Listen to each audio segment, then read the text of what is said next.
достар, мен бүгін інім Алинұрға бетіне уход жасаймыз.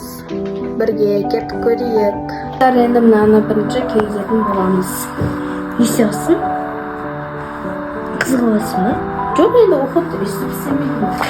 Бірінші сақетіне бетін істеп болайықшы. Оданша жуа салған жақсы ғой. Ауырып отқан жоқ па? Жоқ, рахат.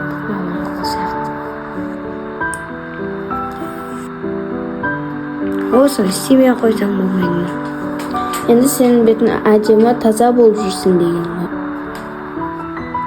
Қазір осымен далаға шығып ят болады. Ятай. Ала мына жарайды ғой енді бетім. Мынау не енді? Қызығылдың ғой менің.